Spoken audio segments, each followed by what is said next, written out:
I'm Dan Ackerman, and we are here taking a look at the Toshiba Qosmio X75.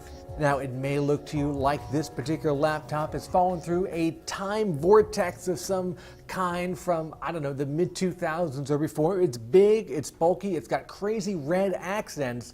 It's completely the opposite of the sort of aesthetic minimalism that we see from most laptops today, where everything is very thin, very light, almost very featureless, really throwing the focus on, in a lot of cases, a big touchscreen. Now, in this case, of course, because this is a big Qosmio gaming laptop, like a lot of other systems like this, even today in the Windows 8 era, there's no touchscreen, even though, again, it's Windows 8 tile-based, kind of hard to use with the touchpad, or even with an external mouse. But if you're the typical Qosmio customer, hopefully that won't bother you too much, because this is intended primarily as a gaming laptop with a healthy dose of multimedia on the side.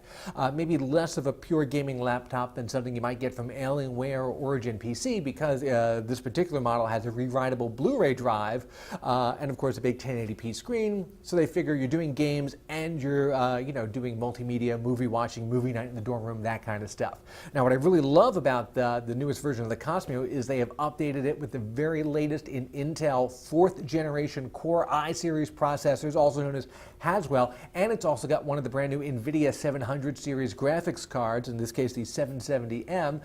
This particular version is a little bit more expensive. It's $17.99, but you get 16 gigs of RAM for that. You get the Blu-ray drive, you get that CPU and GPU combo, and you get a combo solid-state and traditional platter giant hard drive. If you wanted to, you could cut out some of the bells and whistles and get this down to about $11.99 and still keep that same processor and the same graphics card. To me, that's a really great that's a really great deal. In any version of the X75, you get fantastic performance. I cannot complain about the value for money in terms of the components and what you get at all. However, the big body, even though it's mostly aluminum, it still feels kind of plasticky. The keyboard is kind of clacky. Again, no touchscreen.